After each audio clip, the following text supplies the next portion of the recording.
ഞാൻ ജനിച്ച സമയത്ത് തിരിച്ചു പിടിച്ച് പ്രൈസ് നോക്കിയിട്ടാണ് എടുത്തതെന്നാണ് അമ്മ പറഞ്ഞിട്ടുള്ളത്. നേഴ്സ് എന്നെയും കൊണ്ട് വന്ന് കുട്ടിയുടെ അച്ഛനാണല്ലേ, ആൺകുട്ടിയാണ്. ഓ, അങ്ങനെയൊന്നും നമുക്കൊരു ഉറപ്പും പറയാൻ വേണ്ടി പറ്റില്ലേ. എൻ്റെ നേഴ്സ് ഇതൊക്കെ റേറ്റ് ഇച്ചിരി കൂടുതലല്ലേ? ഓ, ജനിച്ച സമയമാണോ? ഓക്കെ, എന്നാലും ആ കുട്ടീനെ കിട്ടും. ഇല്ല അല്ലേ, എന്നാൽ ഡോക്ടറാക്കി മുതലാക്കാം. അങ്ങനെ എടുത്താണ്. ഇപ്പൊ ഡോക്ടറായിന്ന് ഇപ്പൊ അച്ഛന് നല്ല സന്തോഷമുണ്ട് ഡോക്ടർ ആയതുകൊണ്ട്.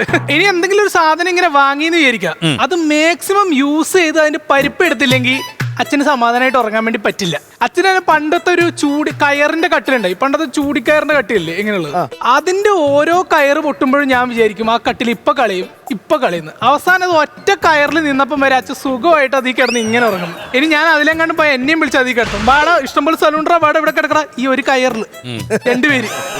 ഞാനും ഏകദേശം എനിക്കും ഈ DNA ആണ് കിട്ടിയിട്ടുള്ളതെന്നാണ് പറയുന്നത്.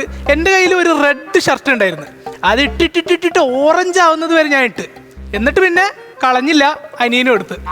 അതായത് എൻ്റെ പഴയ റെഡ് ഷർട്ടാണ് അനിയൻ്റെ പുതിയ ഓറഞ്ച് ഷർട്ട്.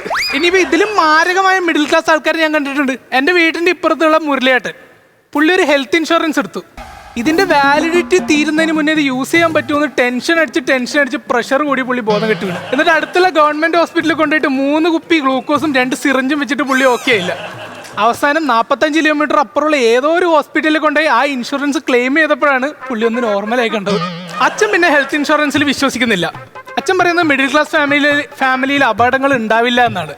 മിഡിൽ ക്ലാസ് ആയി ജനിക്കുക എന്നുള്ളത് മാത്രമാണ് ഒരു അപകടം. ഹാർട്ട് അറ്റാക്ക് ഒക്കെ പൈസക്കാരുടെ അസുഖമല്ലേ എന്നാണ് അച്ഛൻ പറയുന്നത്. അതെ, അറ്റാക്ക് ഹാർട്ടിലേക്ക് വരുന്നതിന് മുന്നേ ആദ്യം ബാങ്കിലേക്ക് പോകും, എന്നിട്ട് നമ്മുടെ കടബാധ്യതകളുടെ ലിസ്റ്റ് എടുത്ത് പരിശോധിച്ച് സാമ്പത്തികമായിട്ട് ഇവൻ സൂപ്പറാണെന്ന് ഉറപ്പുവരുത്തിയതിന് മാത്രമാണ് ഹാർട്ടിലേക്ക് വരുന്നതെന്നാണ് അച്ഛൻ്റെ തിയറി. ഈ തിയറി പ്രകാരം ഇങ്ങനെയാണ് ഒരാൾക്ക് അറ്റാക്ക് വരുന്നത്. അറ്റാക്ക് ആദ്യം നടന്ന് ബാങ്കിലേക്ക് പോകും. അപ്പം ബാങ്കിൽ സ്റ്റാഫ് അവിടെ കിടന്ന് ഉറങ്ങുന്നുണ്ടാവും. ഇത് ഏത് ബാങ്കാണെന്ന് നിങ്ങൾ ഗസ് ചെയ്യൂ, ഞാൻ പറഞ്ഞില്ല. ബാങ്കിൽ സ്റ്റാഫ് അവിടെ കിടന്ന് ഉറങ്ങുന്നുണ്ടാവും. അപ്പോൾ അറ്റാക്ക് നേരെ ബാങ്കിൻ്റെ ഉറങ്ങുന്ന സ്റ്റാഫിൻ്റെ അടുക്ക ചെന്നിട്ട് മുട്ടി വിളിക്കും, ഹലോ അറ്റാക്ക്. ഉറങ്ങല്ലേ, ഇച്ചിരി ഒച്ചത്തി പറയാം, ഹലോ അറ്റാക്ക്. ആ പാടാ, അങ്ങനെയല്ല, എൻ്റെ പേരാണ് പറഞ്ഞത്, അറ്റാക്ക്. പാലാരിവട്ടത്തുള്ള രവീന്ദ്രൻ്റെ ബാധ്യതകളുടെ ലിസ്റ്റ് ഒന്ന് വേണമായിരുന്നു. ലിസ്റ്റ് എടുത്ത് ഇളയ മോനെ UK പറഞ്ഞു വിടാൻ വേണ്ടി വീടിൻ്റെ ആധാരം വെച്ച് ലോൺ എടുത്തേക്കുന്നു. ലക്കി മാൻ രവി, മൂത്ത മോങ്കാരനൊരു അറ്റാക്ക് പോയി കിട്ടി.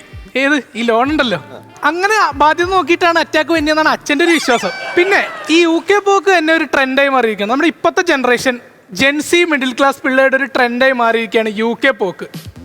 വീടിൻ്റെ ആധാരം പണയം വെച്ചും UK പോകും. എന്നിട്ട് അവിടെ ചെന്ന് പാത്രം കഴുകി വെളിപാട് വരുമ്പം പറയും എങ്ങനെയെങ്കിലും ഈ ലോൺ അടച്ച് തീർന്നിട്ട് വേണം നാട്ടിൽ വന്ന് സെറ്റിലാവാൻ വേണ്ടിയിട്ട്.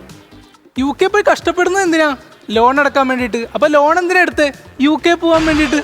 എന്നാൽ നാട്ടിൽ വെറുതെ ഇരുന്നാൽ പോരായിരുന്നോ?